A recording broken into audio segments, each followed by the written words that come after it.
Hi,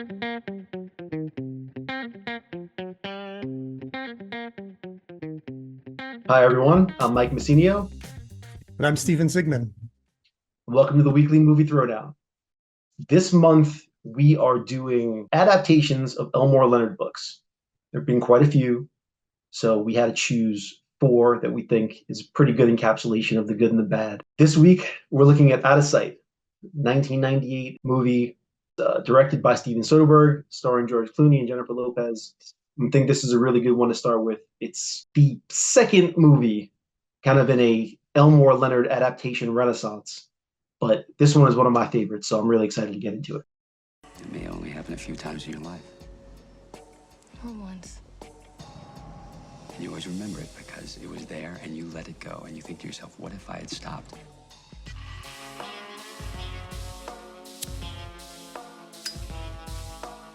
No bills off the bottom of the drawer, please. Is your first time being around? You're doing great. Thank you. Have a nice day. You too. I think you flooded it. Get out of the car, sir. Well, you're the reason, my friend, that I don't keep all my money in the bank. You'd be surprised what all you can get and ask for it the right way. 2 men by the fence! It's okay, we're the good guys. What are you doing here? You're just a girl. What do you do for a living? You pack a shotgun. I'm a federal marshal and you're under arrest. I'm in. Let's go. Hey, you comfy? You have got to be kidding. Now you be a good girl. Now I'm gonna open up the trunk. You want to sit down and have cocktails with a woman who tried to shoot you. It was an unusual experience. Wow, you are mean. Oh, what, one last score? Retire to some island, is that the idea? Partial to mountains myself. If you like islands, we're picking an island. I'm not exactly a 9 to 5 type. Who is?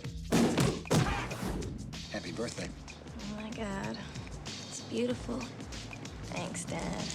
Here, ma'am, let me help you with these. Now, I didn't ask for your help, so don't expect a tip. Oh, that's okay, ma'am. I'll just take your car. I've vertically integrated myself. You know, now I'm into the occasional grand larceny, home invasion. Huh. He waved at you? Couldn't swear to it, but I'm pretty sure you did. Did you wave back? She's are shooting men. Sit down, Dick. They're trying to open up the safe. Now you're made. Ever wear one of these? I don't ski. I'm a federal officer. I can't handle myself. We wanted to tussle. We tussled. Whoops. Damn it, Jack! Put the gun down! You wouldn't do that Oh, why not? because you're having too much fun.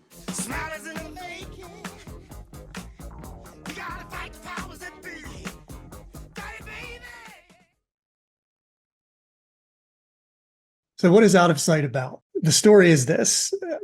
A career bank robber called Jack Foley escapes from a U.S. prison in Florida, and he takes U.S. Marshal Karen Cisco hostage on his way out. They're immediately attracted to one another, mostly because they're thrown in a trunk together, and George Clooney is George Clooney. And then she gets away. Clooney makes his way north to Detroit to rob a house where Albert Brooks lives, one of his counterparts in prison.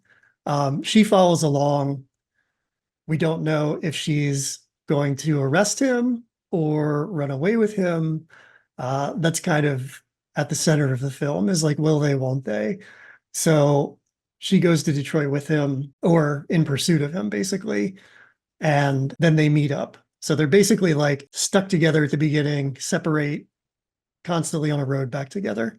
And then at the end, it's a little ambiguous, but you don't know whether they do or they don't. This was kind of a hot time for Elmore Leonard adaptations. We can get into that a little bit, but I really just want to kind of figure out why we're doing this. And I think it's because he's just so prolific, and there have been so many adaptations of his books. Up front, I'll say I've never read a single Elmore Leonard book or short story that I can remember, but I have seen just about every adaptation. So I think I could speak to that. And there's kind of a tone that runs throughout most of them anyway. And I mean, I think one of the things we want to talk about is how that's handled based on the director who's at the helm. But from the ones I've seen that I can remember, there's kind of a general tone that each director is able to like put his own spin on. And this one in particular is from what I recall of the ones I've seen, probably the best one. going back and revisiting it's quite a good film. And from what I've read about how Elmore Leonard writes, it seems like it's very true to his style of writing.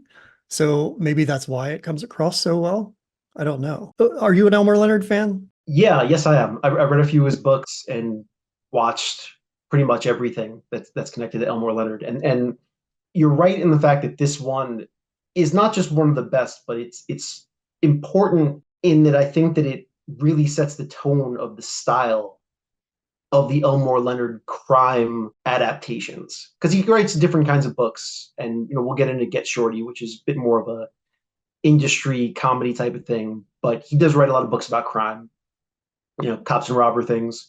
And this one very much sets a template for what you'll see when other people take on the Elmore Leonard crime universe. I mean, when you look at Justified, I think Justified owes a lot. That's the TV show that was made by FX, maybe in the 2010s, maybe a little earlier than that. But the tone of that, I think, you see takes a lot from the template that Out of Sight set up.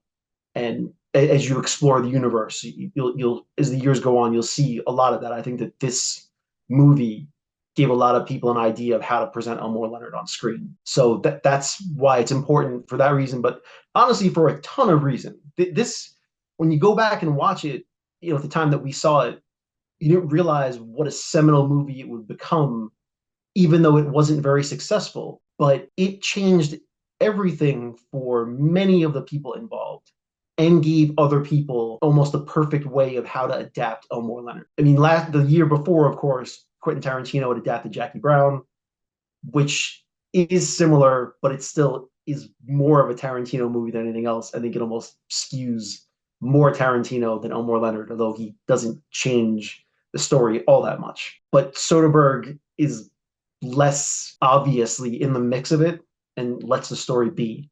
And that's very much the style that continues for people who would adapt Elmore Leonard down the road. It's interesting how last week we talked about Lock, Stock, and Two Smoking Barrels and mentioned how Tarantino was kind of a big influence on that. And it's just interesting how much, first, that we're looking at films around this time in the mid to late 90s, and just how much everybody tried to be Quentin Tarantino. So we can't really do a show without referencing him if it's something between like 1995 and 2005, which I find fascinating. What's interesting with this one too is that they obviously knew that Tarantino was working on Jackie Brown, and Soderbergh had a conversation with him to discuss the fact they were both putting out adaptations of Elmore Leonard within a year of each other. But Tarantino, of course, told him, he's like, look, my movie is going to really be nothing like what you're working on. So I'm not really worried about it. It shouldn't be an issue. And it really wasn't. They are similar in some ways, but very different tones in terms of how the movie is presented. And a Tarantino movie is a Tarantino movie, so that's why he probably wasn't worried. But we can get into how important this movie actually was for Soderbergh, probably why he would want to check with Tarantino and make sure that his movie had a chance, because this was a pretty big deal for Soderbergh's career, kind of a make or break moment, I would almost say. Yeah, he'd really been kind of on the skids since making Sex, Lies, and Videotape in '89. And I mean, that won the Palme d'Or at Cannes, and it was like huge at Sundance. So it really set him up to be this new promising director. And then between that and Out of Sight, he kind of made some clunkers. I mean, maybe not even clunkers. I mean, I find all of them to be at least somewhat interesting, primarily because I find him to be really interesting as a director and a writer. But he made Kafka with Jeremy Irons, King of the Hill, which I found to be pretty good. Schizopolis, which is actually one of my favorite films. I really, really love that because it's so batshit crazy and basically like starts with a disclaimer of Soderbergh talking to the audience and saying, look, if you don't get this, it's you, it's not me. I love the balls of that. And then, yeah, I mean, he also did Grey's Anatomy, and then he got this, and it just launched him. I mean, there were 10 years there almost where he was in the wilderness. Unsure. Is the way, yeah, is the best way to put it. But yeah, and actually a stroke of luck, because the only reason he ends up getting this movie is because Barry Sonnenfeld had directed Get Shorty, very successful, he produces this movie, and the plan was very much for him to direct this one as well. But he got caught up in trying to finish Men in Black, which he was working on. So he didn't have time to do this. So they're searching for another director. A couple of other directors turn it down, and it just kind of falls down the ladder and it drops into Soderbergh's lap. He takes a meeting, is excited by the project, and he sells it and is able to get the job. And it really changes everything about his career once it comes out. Yeah, and actually Clooney was attached when Soderbergh got it, and I think it's important to look at his career too and what Out of Sight meant for it, because he's coming off Batman and Robin. Well, I actually looked at it. It's not just the fact he's coming off Batman and Robin, but I think that it's a really good example, and maybe even with Soderbergh, where people are trying to find their way. They're trying to find what works for them, but also can be commercially successful. And Soderbergh's stumbling, but he finds that this style of movie, in a way, it creates a lot of what he starts doing down the road, where he takes, for sure, he's doing commercial-esque kind of movies, but doing them in a really interesting style. And he still has his own little quirks and is able to make things interesting for himself, thereby making it interesting for the audience. And he ends up using that. I mean, even we get down to Ocean's 11 and you get to Logan Lucky and all these things where he takes all these movies that are fairly straightforward, but figures out interesting ways to film them or to present them, which keeps everything just a little bit off kilter. But getting back to Clooney, yeah, the two of them, I mean, almost everyone in some ways, it sets them up for the success they're going to have down the road. Clooney had been in ER, finally gets success there. And it, as far as I remember, it had been in like 3 movies up to this point. One Fine Day, your standard romantic comedy that a person like Clooney's going to end up doing. He does The Peacemaker, your standard action movie where they want to turn him into Harrison Ford. And then Batman and Robin, which the less said, the better. So it's just, again, this idea that no one really knows what to do with George Clooney.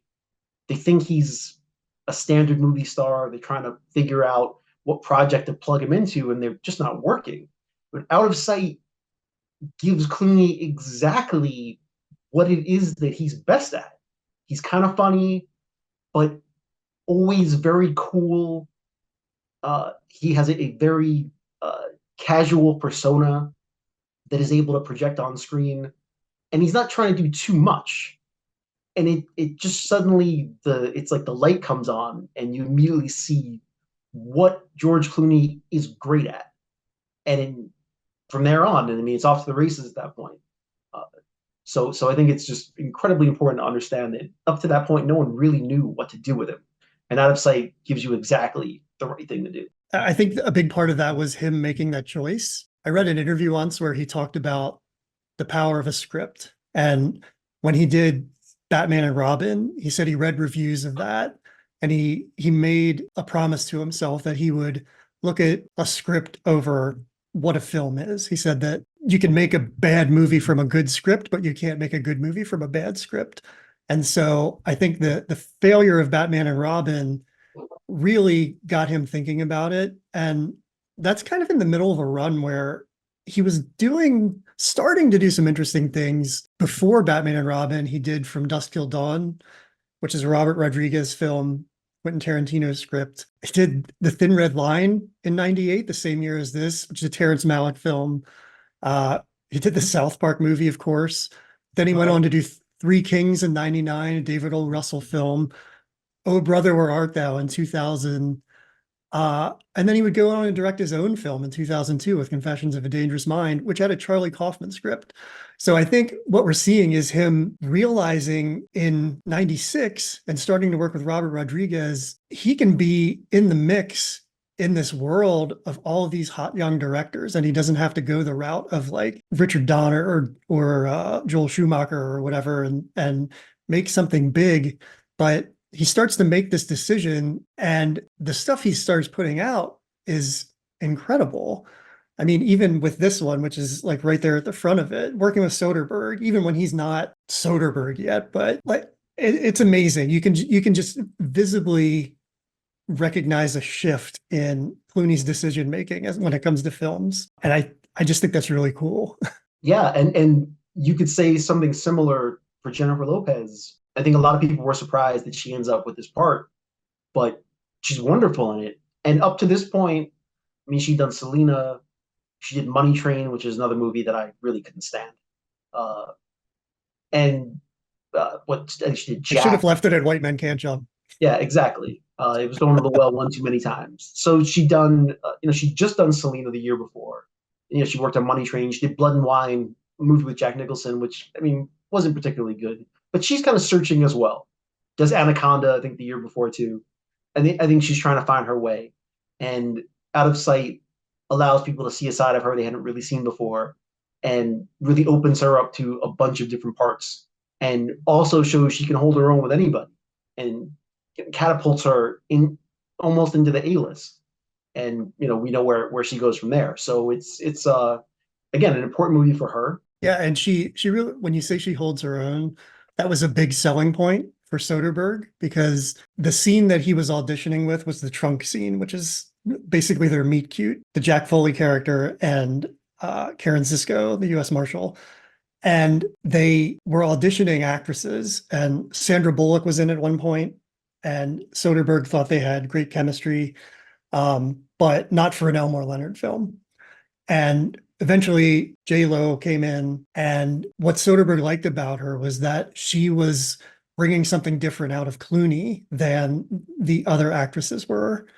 And so that was like his selling point when he knew that she was going to be the right one for this role. And I think her energy and just like she owns it.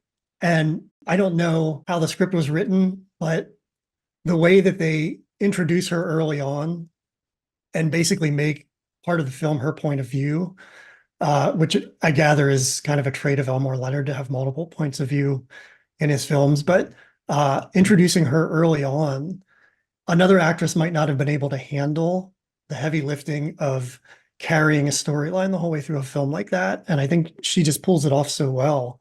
And yeah, it leads to some great stuff for her. It's just such a good film for casting in general. This is a murderer's row casting. When you have Viola Davis as a bit part that's almost forgotten, I'd actually forgotten she was in it. Mm-hmm. I mean, she has a 5-minute part in the movie. And when she's playing on the low man on the totem pole, it's like, Jesus, you have a really strong cast.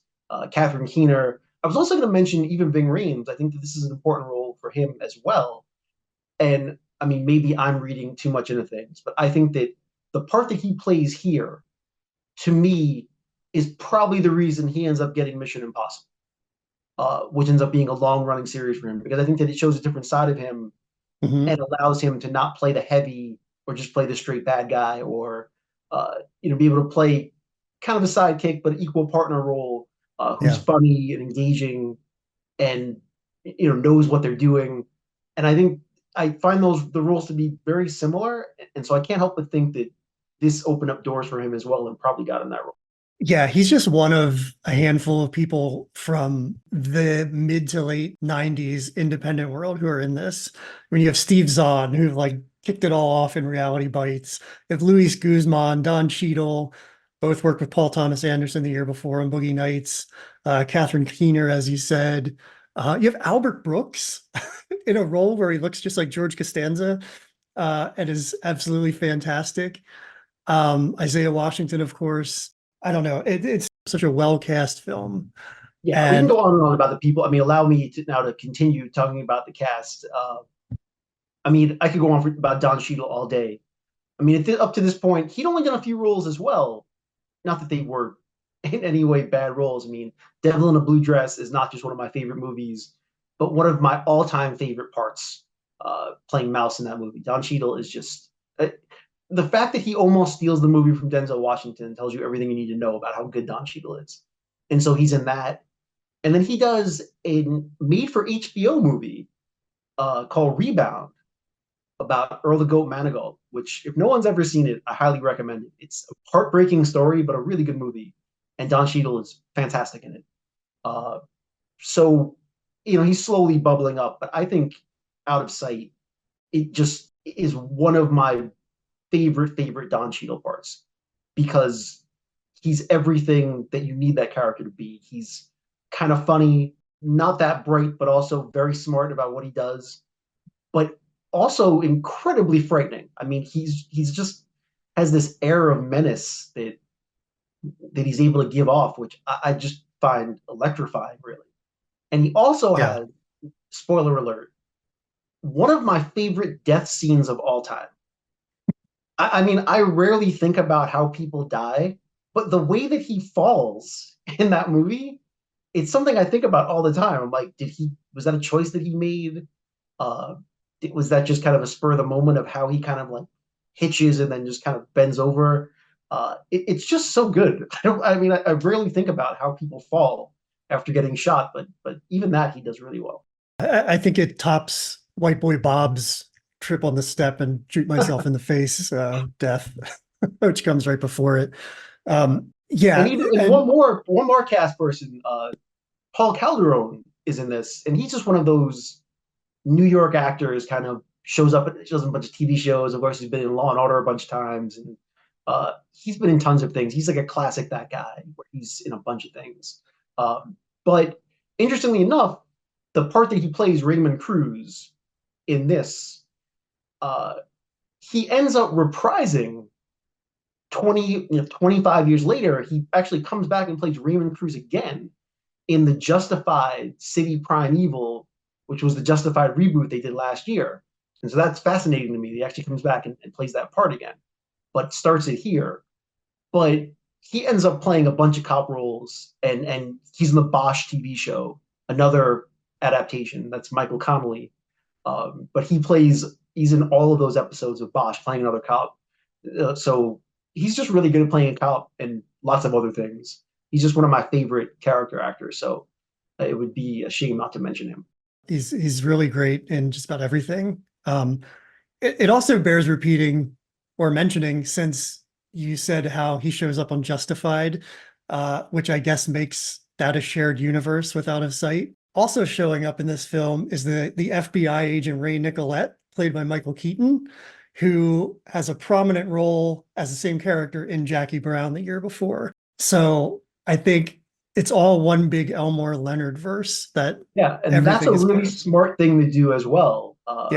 So what Soderbergh said, and I didn't double check this, I'll believe him. Why not? He said that he believes it's the first time that an actor has ever played a character in two separate movies that are unrelated. And that feels true, where he just kind of pops up and reprises the role, even though the movies really don't have any connection to each other. And that's a really cool thing that I wasn't aware of. But also the fact that Michael Keaton showed up and did it for free. He just did it as a favor. I think he just enjoyed playing the character and wanted to do something fun, and so he just flew down, did it in a day. And I really think that says a lot about Michael Keaton too. So there's two wonderful uncredited cameos, so to speak. Mm-hmm. Michael Keaton being one, and I apologize to anyone who hasn't seen this before, but I guess almost 30 years is probably enough. Sam Jackson also has a fantastic cameo in this movie. Also shows up for a day, does it for free. So I think, again, that shows you, like, we're talking about how good the cast is and what a seminal movie this kind of is for that period and where it spins off to. The fact that all these people kind of show up and want to be involved in it even for a day and do it for nothing just shows you what was happening in that moment as well. I think that everyone recognized it was a great script and just wanted to be part of it and thought it would be fun to work.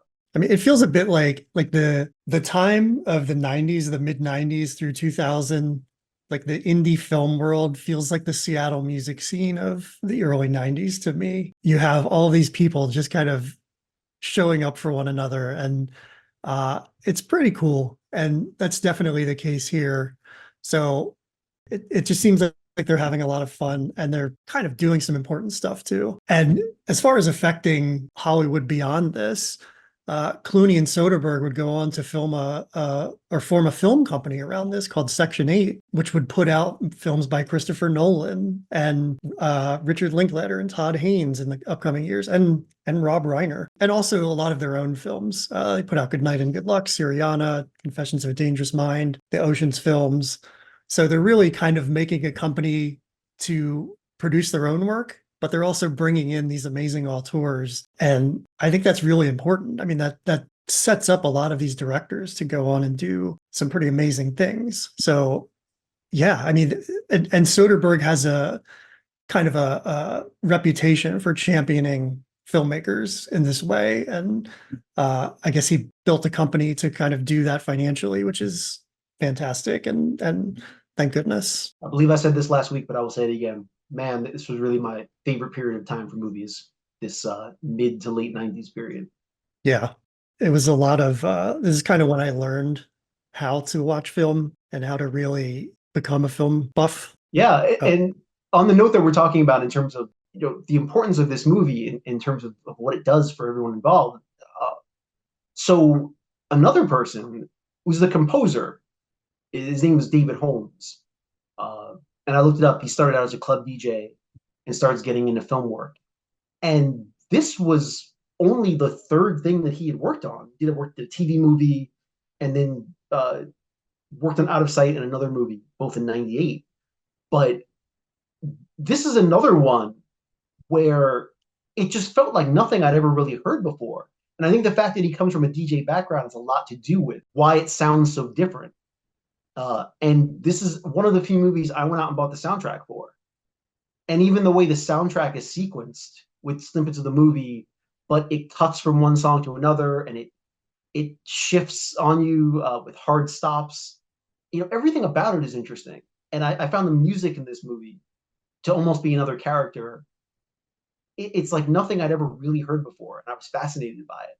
I love the way they mixed in the Isley Brothers songs, but the score itself was really fascinating, and I find myself playing it from time to time just because I like the ambiance of it. I like the mood. I just think it's really fascinating work. And of course, David Holmes ends up working on a bunch of different things, including working many times in the future with Soderbergh. So another guy that kind of Out of Sight makes him and sets him off where he's going to go.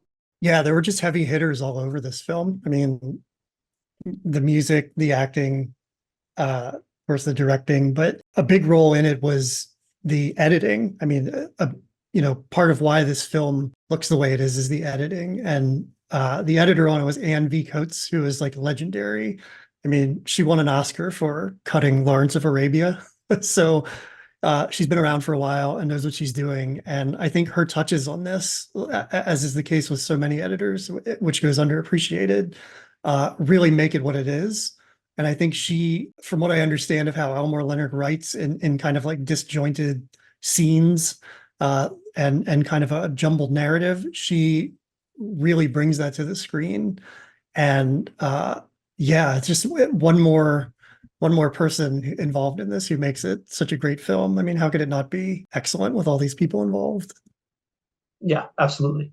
And I don't consider myself a really nuts and bolts filmmaking kind of person. I mean, I notice things. I think you're a little better at that than me, and a little more nuanced in looking at it. But the techniques of this movie stood out to me and stand out to me. Like I'm taken by the fact that there's more wide shots than I'm used to seeing and more close-ups. You know, a lot of movies are that mid shot, and he doesn't really use that as much. He uses quite a few wide shots and close-ups.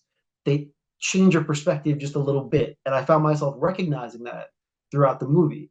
And even the angles that were taken in the way that it was shot were interesting.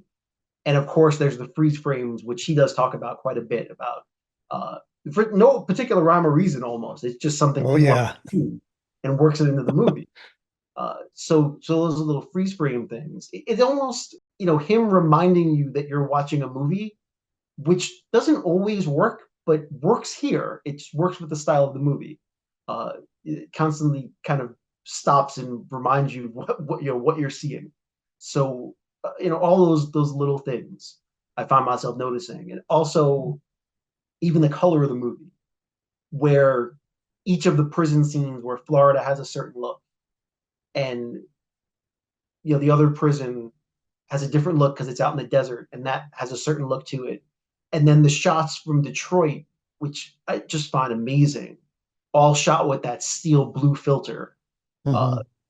It gives it a completely different look that shows you that you're in a completely different place. And I don't always recognize those kinds of things, but in this case, it really stood out to me. I loved it. I just think it's those subtle things that he uses, the filters, and the way that he presents this movie is just another way that makes it highly watchable. Yeah, the color thing is very important to him in this film, and it would actually go on to be a really prominent feature in Traffic the next year, for which he would win Best Director. But if you watch Traffic, it's almost like there's a blue screen and an orange screen and a yellow screen. It's really interesting. I think Aaron Brockovich does it a little bit too, but it's kind of come, at least in that period, to be his sort of trademark. I don't think the Ocean's films or other things beyond that do it quite as much, but it's very prominent here, and it seems like the beginning of it for him. And it's a great way to tell a story visually. I mean, I think it gives you a sense of place, gives you a sense of like the temperature of the place, of the things that are happening. So yeah, kudos to him for that. I really love that. And now in a world of like film colorization and adjusting temperatures, I don't know that he was like the first one to do it, but you see a lot more films adopting that style and creating a temperature for whatever the scene calls for. And yeah, it's pretty cool. I mean, it's one of the neat things about post-production, I guess, to do that. So very cool. Yeah, and also it made me realize watching this again that Justified, the TV show that most people who like Elmore Leonard have watched, they do a similar thing. I think that the look of Detroit is kind of taken from Out of Sight, and also he's in Florida. It feels very similar. So I have to imagine that they grabbed onto that color scheme from Out of Sight and end up using it in Justified. It's not exactly the same, but similar enough where it can't be a coincidence. Yeah, I agree. I think it's kind of become an Elmore Leonard thing, maybe. I mean, I think about like 3:10 to Yuma, which I think is one of the adaptations that's based on a short story of his, has similarly a very like tone heavy palette that defines what's happening. And yeah, those are the kinds of things I love to look at and figure out when I'm watching a film. And Soderbergh is just a master of these little tricks on screen, like the freeze frames and the colorization. There's a lot of cross-cutting with dialogue and scenes in this film too, which kind of goes back to Anne V. Coates, her editing. But I also think that's sort of his vision, and like the love scene in particular. He said he wanted to have it feel like they were in their heads, because when you're in the room, there's no dialogue. You're hearing what happens at the bar beforehand, and that's actually a nod to Nicholas Roeg's film Don't Look Back, and a love scene with Donald Sutherland and Julie Christie, which is worth watching just because it's a crazy film, but not just for that scene. But it's very cool, and you do see a lot of that influence with Soderbergh here, even when Clooney and Lopez are in the car. They just start talking about films. Like as soon as they meet, they're talking about Network and Bonnie and Clyde.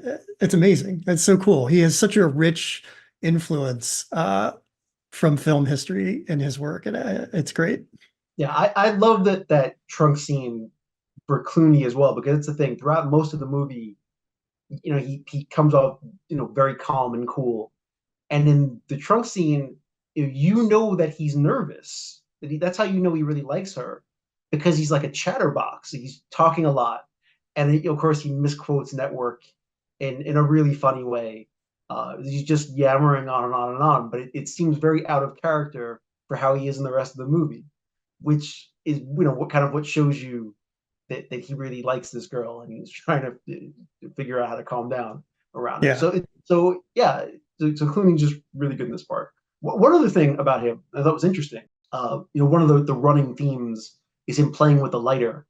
Clicks it open, snaps it so it turns on. Apparently that was something that Soderbergh had seen George Clooney do at a party. That's something that he just used to do. And Soderbergh noticed it and ends up putting it in the movie because he thought it was kind of cool and thought it would work well. So that really wasn't part of the character. It's just something that George Clooney was able to do that they end up using. One thing that he also does in real life that he had to act like he couldn't do in this film is play basketball. That's right. Which I would imagine is very upsetting to him to look bad on the basketball court. But he did it. Getting back to the trunk scene, which is what kicks everything in motion. I read that they initially wanted to do that in one shot, and they did, and then they test screened it, and audiences hated it. So I can't even imagine what that would look like as one shot. I mean, well, here's a fun thing for you. If you get the DVD, that scene is actually in the extras. It's part of a bonus. The one shot. Yeah, so they actually put the one shot in the bonus section, so you can watch it and see exactly. Oh wow! So where is the camera? How does it look? It's not that dissimilar, to be honest. It's just okay. It's the lighting is slightly different, and the angle's a little bit different, but it's just really long. It's a really long scene, and they recognize that it just took people out of the movie. They couldn't figure out a way back in because it just dragged on. So so if you're interested in it, it's worth finding the DVD so you can watch it. Okay, yeah, it must be online somewhere, I would think, but that's if right. not, People who have better technology than I am, I'm sure you can find the clip online if you try hard enough. Yeah, but it's good to own physical media. That we can do a whole show on that. Like, really, the film is a divergence. Like, these two come together at the beginning and then they diverge, but on their whole time apart, they're kind of coming back together. And I think what's cool about the way Soderbergh makes it and the way it's written, and we should also say that Scott Frank wrote this film with Soderbergh, who is just an incredible screenwriter. He's done a million things. He's written Logan, in particular, right. Minority That's Report. Another good point. Up to this point, he had not done that many things. So for this, it's a huge breakout for him. So another person that this movie is really important for. You know, he famously had a profile in the New Yorker about a month ago about just how hard it is to write things and how he makes like astronomical amounts of money every week being a script doctor. So I guess he kind of found his place after doing this, but it's not necessarily writing things that end up on the screen. Well, I think it took him, quite a few years to find out what his real place was, but it turns out it was prestige television because he ended up making Godless and then The Queen's Gambit, which was really one of the best TV things I've watched in quite a long time. Really fantastic. And now he's working on that Sam Spade show for Monsieur Spade. Yeah, so I think that it took him a lot of years, but I think he found his wheelhouse, which was long-form television, long-form limited series television. Gosh, just another success story out of sight. Exactly. It's pretty amazing. Fascinating. Yeah, I mean, it's the thing for a movie. You think, oh wow, look at all this stuff. This movie must have been huge. I'm like, no, it wasn't. I guess we'll get to the numbers. We usually get to that at the end of the show, but we can talk about it then. Yeah. Actually, it's probably a good time to get to that. But also, just to describe how it was received, the Rotten Tomatoes score, the critics, 94%. So it was pretty well received. I know Roger Ebert really had a love of this film at the time. And over the years, it's kind of stayed pretty good with the audience. That's a 74% audience rating. So not too bad. And yeah, getting into the box office numbers, I couldn't find a budget for it, but I heard the budget was like 50 million or so. But I read that briefly somewhere. Yeah. Okay. All right. Looking at the box office for the week this came out, June 26, 1998, it was kind of a weird time, a weird weekend. Number one was Dr. Dolittle, which brought in a whopping $29 million. Number two was Mulan with 17 million.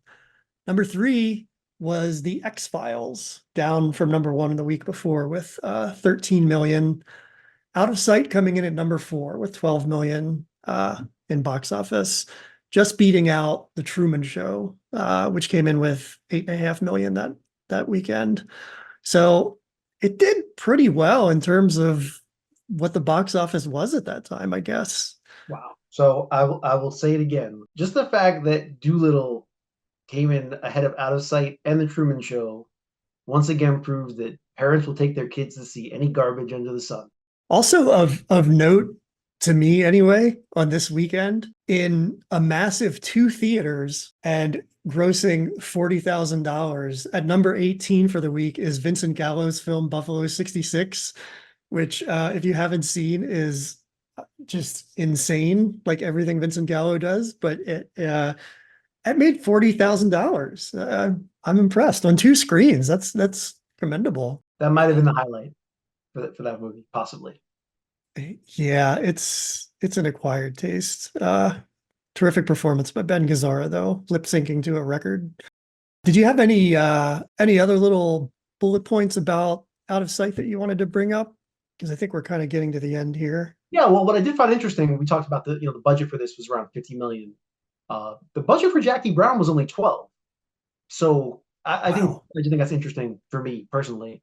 So Tarantino, pretty good filmmaker. The other thing that I think it was interesting to me of note was that in the prison scenes, those are all real convicts, and that supposedly led to some interesting interactions. But they said that Clooney actually was fantastic, like didn't hide in his trailer. He said that he really helped the film out by being out there and available and chatting with people, because if he'd have been more standoffish, Soderbergh was a little worried there might be some issues on the set. But turns out he was really available to everybody. So George Clooney, apparently a good guy.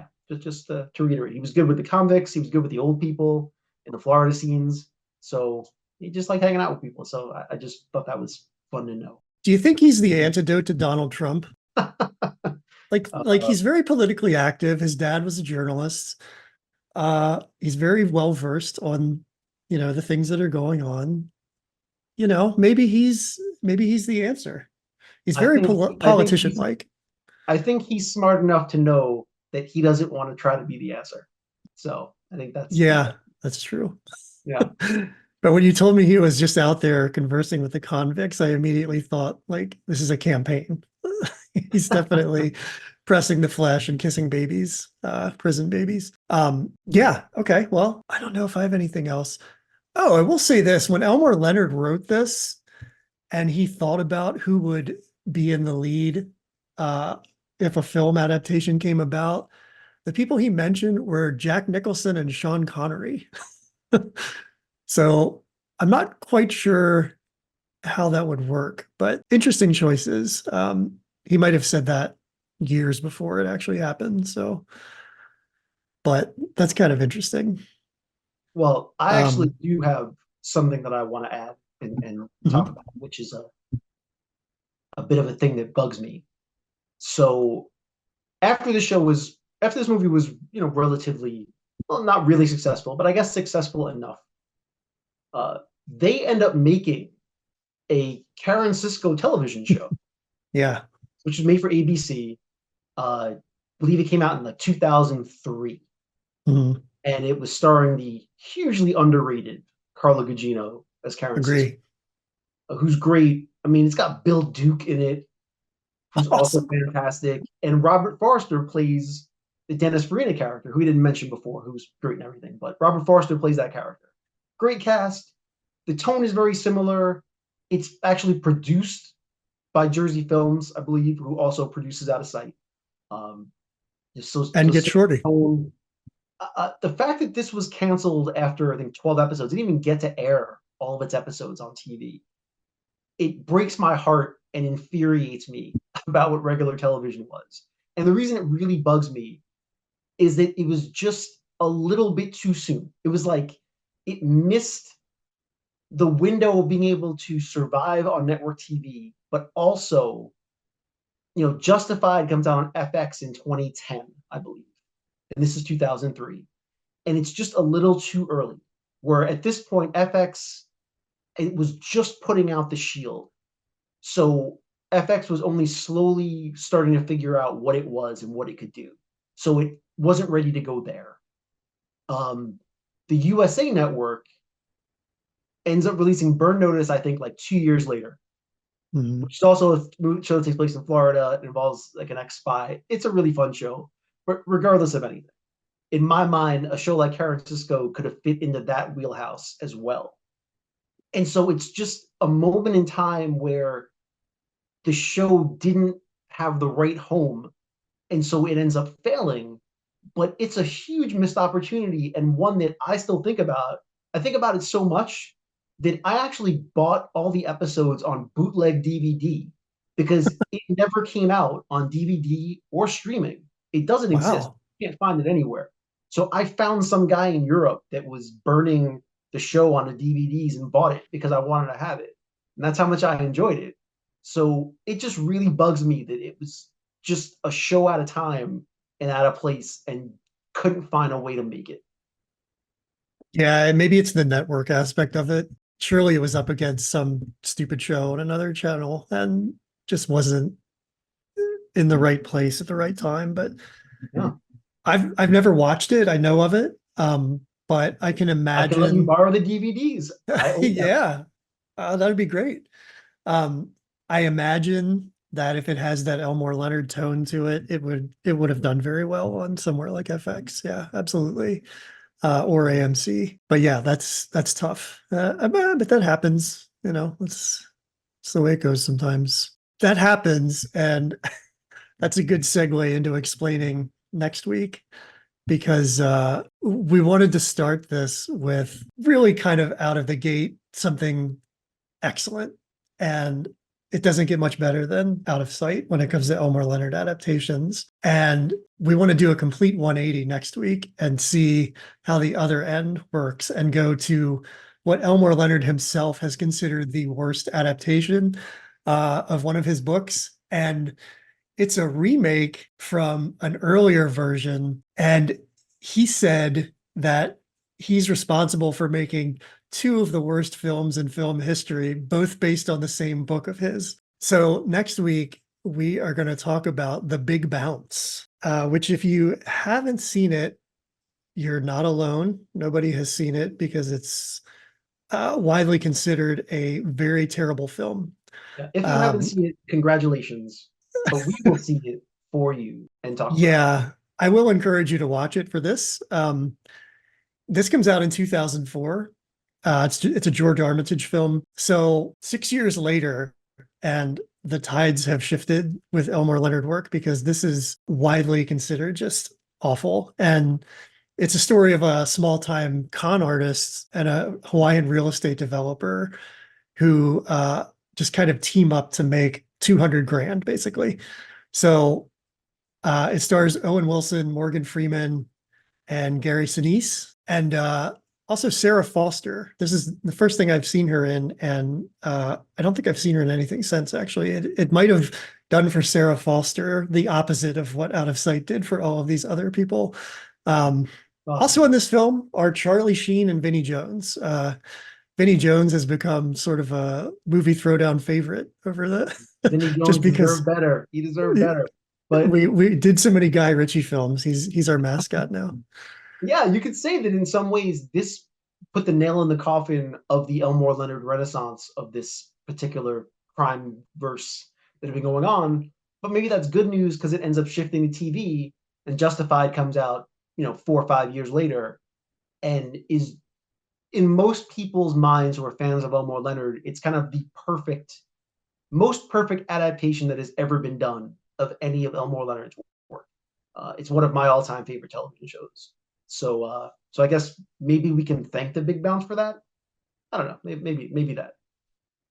Yeah, I hope so. I really need to get on the Justified boat. I'm so late to it. I've never watched it, but I've never heard a bad word about it. So I should really get into it. And great character actors, Oliphant, Walton Goggins. My God, it's amazing. We could do a whole bonus show just about Justified, but we probably won't get into that. We'll try to stick to movies. But yes, it's as good as you heard, and you should see it. So we're going to do The Big Bounce next week. And then let me just run down what we're going to do for the rest of Elmore Leonard month. The week after that, we're going to do Stick, which I'm very excited about because I've never seen it. Mike, you picked this one. Have you seen it? I saw it probably on cable when I was very young. and I have Okay. very little memory of it. But it's an Elmore Leonard adaptation starring Burt Reynolds, and I thought that's a no-brainer. We got to give it a shot.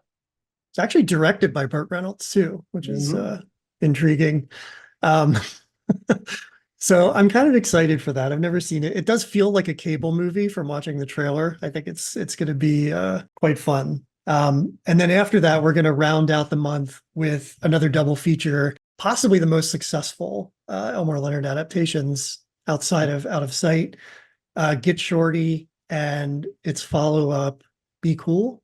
The second of which maybe not quite as good as the first. I haven't watched these in a long time, and I remember them both fondly. Especially the first one was a lot of fun.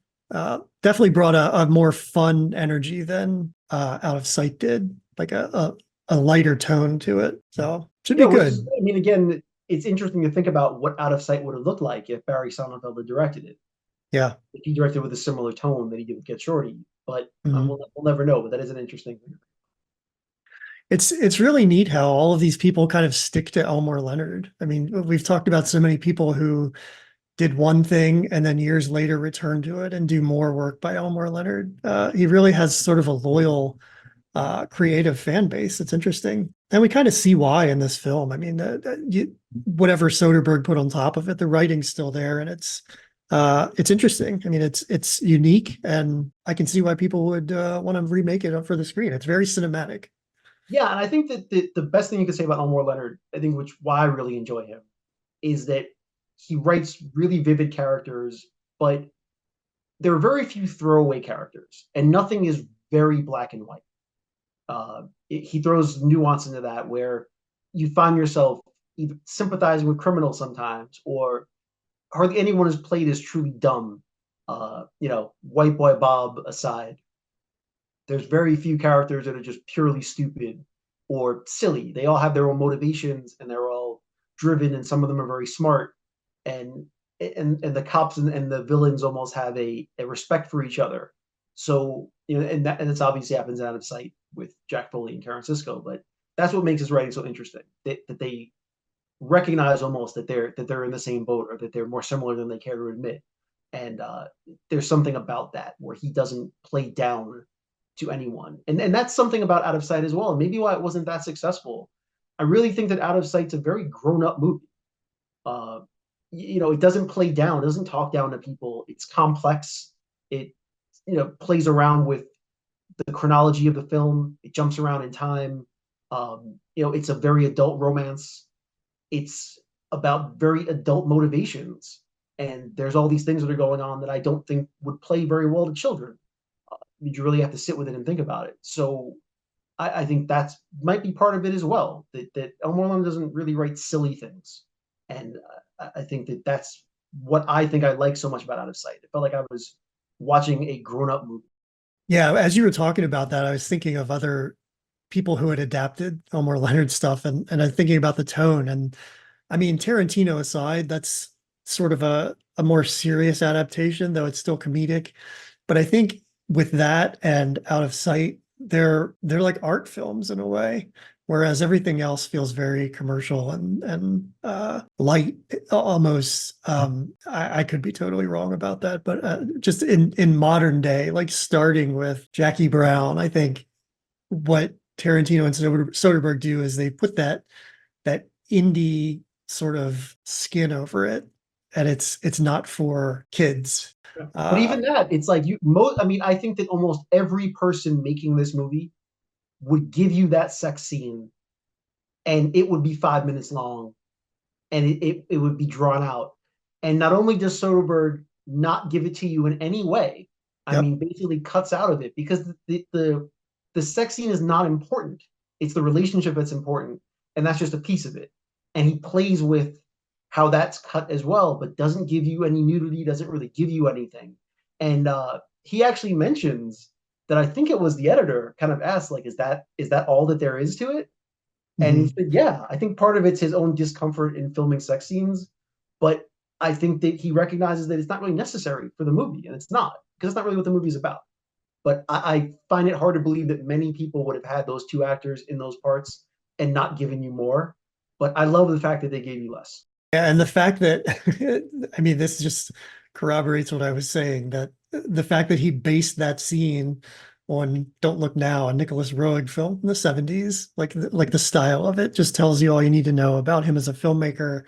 And that might not be for younger people, but those people are older now and they all love this film. So it worked out. It's the long game.